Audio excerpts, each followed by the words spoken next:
Corona के हालातों को लेकर पीएम मोदी ने की कई राज्यों के मुख्यमंत्रियों से बातचीत। लॉकडाउन पर हुई बात।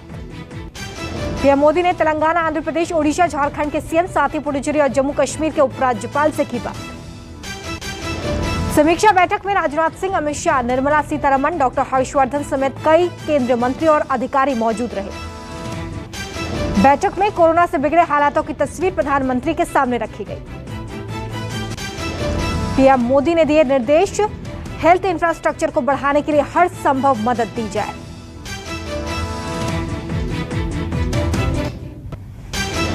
दिल्ली में ऑक्सीजन की किल्लत पर सुप्रीम कोर्ट में सुनवाई। केंद्र ने बताया कि दिल्ली को 730 मीट्रिक टन ऑक्सीजन दी गई।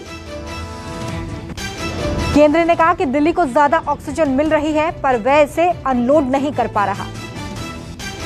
केंद्र सरकार ने कोर्ट को बताया कि दिल्ली के अस्पतालों में कुल स्टोरेज की क्षमता 400 मीट्रिक टन के आसपास ही है। ऑक्सीजन आपूर्ति और सप्लाई को समझने के लिए सुप्रीम कोर्ट ऑडिट कमेटी बनाएगा।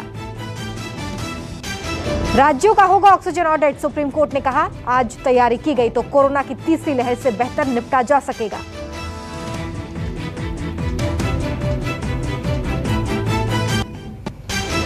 सुप्रीम कोर्ट ने कोरोना की तीसरी लहर को लेकर जताई चिंता। कहा, बच्चों पर भी पड़ सकता है असर। सुप्रीम कोर्ट ने कहा कि 18 साल से कम उम्र के वैक्सीनेशन पर भी किया जाए विचार। दिल्ली को पहली बार 700 metric ton oxygen supply. CM Kejriwal ने केंद्र सरकार को कहा शुक्रिया। केजरीवाल ने कहा कि अगर रोजाना 700 मीट्रिक टन ऑक्सीजन मिले तो हम दिल्ली में ऑक्सीजन की कमी से किसी को नहीं मरने देंगे। दिल्ली हाईकोर्ट ने कोरोना के हालातों पर चिंता जताते हुए केजरीवाल सरकार को कड़ी फटकार लगाई।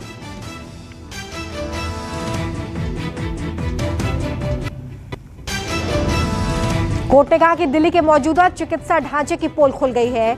बोला, महामारी के दौर में ये पूरी तरह गर्त में है। कोर्ट ने कहा, दिल्ली सरकार शुतुरमुर्ग जैसा व्यवहार कर रही है। कहा, सिर रेत में छिपाकर सच को झुठलाया नहीं जा सकता। दिल्ली सरकार ने निजी एम्बुलेंस सेवाओं के लिए शुल्क की सीमा 1500 से 4000 रुपए के बीच तय कर दी है। सीएम केजरीवाल ने कहा कि आदेश का उल्लंघन करने के बाद अगर कोई पकड़ में आता है तो उसके खिलाफ सख्त कार्रवाई होगी। दिल्ली के अस्पतालों में कोविड-19 रोगियों से कुछ निजी एम्बुलेंस वाले अवैध ढंग से शुल्क ले रहे हैं। राजस्थान सरकार का बड़ा फैसला, 10 मई से 24 मई तक लॉकडाउन लागू। राज्य में शादी समारोह 31 मई के बाद ही होंगे। शादी से संबंधित समारोह की अनुमति नहीं। शादी घर या कोर्ट मैरिज के रूप में ही करने की अनुमति होगी, जिसमें केवल 11 लोग शामिल हो सकते हैं। गांव के इलाकों में कोरोना महामारी न फैले, इसके लिए सरकार ने मनरेगा के तहत होने वाले सभी कामों पर रोक लगा दी है।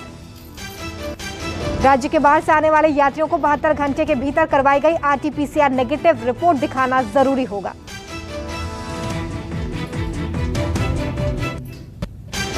मध्य प्रदेश सरकार का 15 मई तक लॉकडाउन बढ़ाने का आदेश। सीएम ने लोगों से लॉकडाउन के पालन करने की अपील की। कोरोना के मामलों को देखते हुए शिवराज ने आम लोगों से शादी समारोह को भी टालने की अपील की है। हिमाचल प्रदेश में 10 दिनों के लिए कोरोना कर्फ्यू लगाया गया। 7 मई से 17 मई तक लागू रहेंगी पाबंदियां। इस दौरान सभी सरकारी, निजी दफ्तर, बाजार, दुकानें बंद रहेंगी। सिर्फ जरूरी सेवाओं को छूट। आंध्र प्रदेश और तेलंगाना से आ रहे लोगों के लिए अब दिल्ली आने पर 14 दिनों के लिए क्वारंटाइन रहना जरूरी होगा।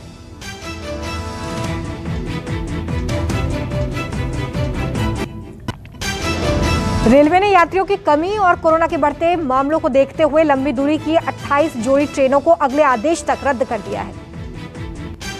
रद्द की गई ट्रेनों में 8 जोड़ी शताब्दी, 2 जोड़ी दुरंतो और 2 जोड़ी राजधानी, 1 जोड़ी वंदे भारत एक्सप्रेस शामिल है। रूस की कोरोना वैक्सीन स्पुतनिक का बड़ा ऐलान। कंपनी ने कहा कि स्पुतनिक वी के लाइट वर्जन का सिंगल डोज ही कोरोना को खत्म कर देगा। रूस ने कहा कि स्पुतनिक वी का लाइट वर्जन का सिंगल डोज 2 डोज वाले टीकों की तुलना में ज्यादा कारगर है। स्पुतनिक के इस लाइट वर्जन वैक्सीन को रूसी सरकार की मंजूरी मिल गई है।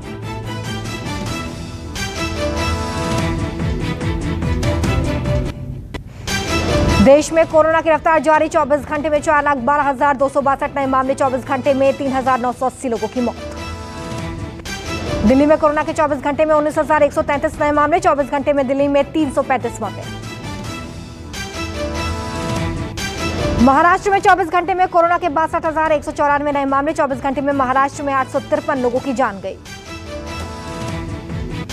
राजस्थान में 24 घंटे में कोरोना के 17,532 नए मामले, 24 घंटे में कोरोना से 161 मौतें। मध्य प्रदेश में 24 घंटे में कोरोना के 12,421 नए मामले सामने आए, 24 घंटे में 86 लोगों की जान गई। उत्तर प्रदेश में कोरोना के 24 घंटे में 26,780 नए मामले, 24 घंटे में कोरोना से 353 लोगों की जान गई।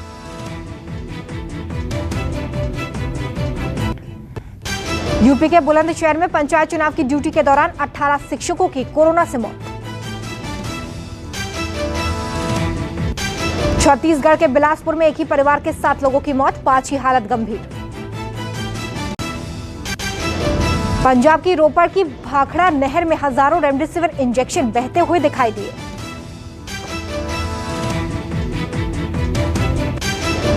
ये इंजेक्शन सील पैक और बिल्कुल नए थे। माना जा रहा है कि पुलिस की सख्ती की वजह से किसी ने इसे नहर में फेंका।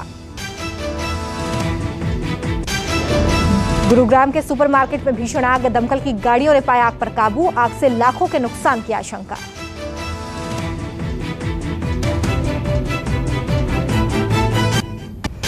राजस्थान के जयपुर से रेमडेसिविर इंजेक्शन की कालाबाजारी का भांडाफोड़, 30,000 रुपए तक बेचते थे इंजेक्शन। नोएडा में रेमडेसिविर इंजेक्शन की कालाबाजारी का भांडाफोड़, एक एमआर समेत 3 गिरफ्तार, 5 इंजेक्शन बरामद। महाराष्ट्र के बीड में जिला अस्पताल में वैक्सीन लेने आए लोग हुए उग्र, पुलिस ने किया लाठीचार्ज, घटना कैमरे में कैद। दिल्ली पुलिस ने फायर फाइटिंग सिलेंडर को ऑक्सीजन सिलेंडर का रंग देकर जालसाजी कर बेचने वाले गिरोह का भांडाफोड़ किया। पुलिस ने 3 लोगों को गिरफ्तार किया है, 532 सिलेंडर बरामद, 13,000 रुपए में बेचते थे सिलेंडर।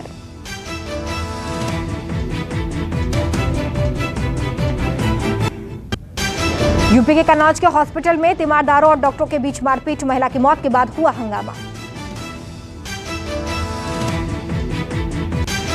ऑक्सीजन और बेड न मिलने का आरोप लगाकर परिजनों ने डॉक्टर्स के साथ मारपीट की है, पुलिस वालों ने शांत कराया। गाजियाबाद में फैक्ट्री पर छापेमार कार्रवाई, भारी मात्रा में सर्जिकल दस्ताने बरामद।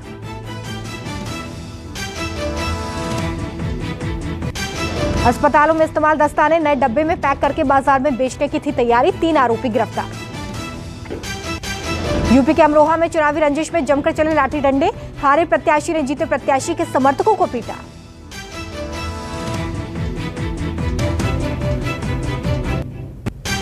यूपी के कानपुर में पशु तस्करों का पुलिस पर हमला, गौवंश से भरे कंटेनर को रोकने का किया प्रयास। गौवंश तस्करों ने पुलिस टीम पर किया हमला, बैरिकेडिंग तोड़कर भागे आरोपी। आरोपियों ने पुलिस की बाइक समेत रोड पर जा रहे कई वाहनों को रौंदा, पुलिस ने आरोपियों को पकड़ा। दिल्ली के छत्रसाल स्टेडियम में मारपीट की घटना, एक पहलवान की मौत।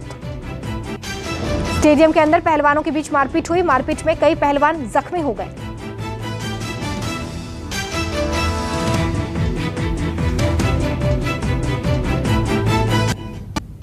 कोरोना काल में लोगों की मदद के लिए जैकलीन फर्नांडिस ने लॉन्च किया यूलो फाउंडेशन, 1 महीने तक 1 लाख लोगों को पहुंचाएगा खाना।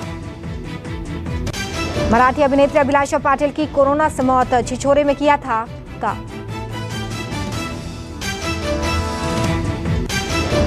कोरोना काल में सोनू सूद और उनकी टीम बनी मसीहा, घंटों मशक्कत कर जुटाए 15 ऑक्सीजन सिलेंडर, बचाई 22 मरीजों की जान। एक्ट्रेस श्रीप्रदा का कोरोना से निधन, विनोद खन्ना, धर्मेंद्र जैसे स्टार्स के साथ किया था काम। दिलीप ताहिल का बेटा ध्रुव ताहिल 35 ग्राम ड्रग्स के साथ गिरफ्तार, एंटी नारकोटिक्स सेल ने मारा छापा।